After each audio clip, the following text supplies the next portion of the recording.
बिस्मिल्लाहिर्रहमानिर्रहीम। अस्सलाम वालेकुम दोस्तों और साथियों, उम्मीद करता हूं कि आप सब दोस्त खैरियत से होंगे। आज का जो हमारा टॉपिक है ना, वो है बदबूदार पसीना।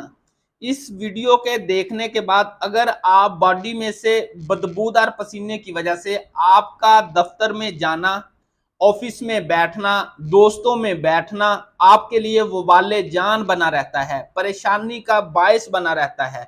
बहुत सारे मरीज ऐसे आते हैं कि मैं दोस्तों में नहीं बैठ सकता, मैं ऑफिस में जाता हूं तो घबराता हूं क्योंकि मेरी बॉडी में, खास तौर पर बगलों में और मेरे पाँव के ऊपर ऐसा बदबूदार पसीना आता है कि मुझे खुद इतनी घबराहट होना शुरू हो जाती है। मैं 10 बार, 8 बार, 20 बार, बार बार पाँव धोता हूं।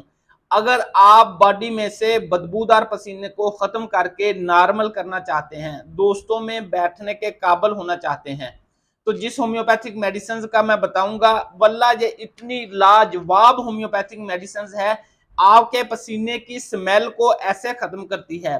जो ओवर पसीना आता है, ज्यादा पसीना आता है, उसको नॉर्मल करने की सलाहियत रखती है। मैं इस मेडिसिन को अगर ये कहूं कि ये आपको अपने दफ्तर के अंदर, अपने दोस्तों के अंदर, अपनी महफिल के अंदर आपको बैठने के काबिल बना देगी, क्योंकि जब आप गिल्टी फील ही नहीं करोगे भाई, आपको ऐसा बदबूदार पसीना आएगा ही नहीं, तो फिर आप खुश बैठोगे, आप अपने तमाम ऑफिस के, मीटिंग्स के, दोस्तों में बैठने के मामलात को अच्छे तरीके से कर पाओगे। अब बताऊं वो कौन सी मेडिसिन है। आज ही आपने अपने होम्योपैथिक डॉक्टर्स के पास जाना है, साइलेशिया होम्योपैथिक मेडिसिन के मतलब पूछना है।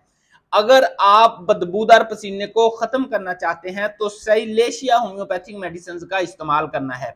इसके साथ अगर आप सुबह, दोपहर और शाम 3 टाइम एक सब्ज इलायची मुंह के अंदर आकर अच्छी तरह चबा लेते हैं, तो वही पसीना जो नॉर्मल मकदार में हो जाएगा, वो आप सब्ज इलायची वाली जो स्मेल होती है उस तरह के आपकी बॉडी में से स्मेल आएगी, खुशबू आएगी, तो फिर लोग आपके करीब करीब होकर बैठेंगे, आपसे दूर नहीं जाएंगे, आपकी इज्जत भी बढ़ेगी। यानी अगर आप इज्जत के साथ जिंदगी गुजारना चाहते हैं, बदबूदार पसीने से परेशानी को खत्म करना चाहते हैं, तो साइलेशिया और सब्ज इलायची का इस्तेमाल करके अपने आप को दोस्तों में बैठने के काबिल बनाएं। अस्सलाम वालेकुम।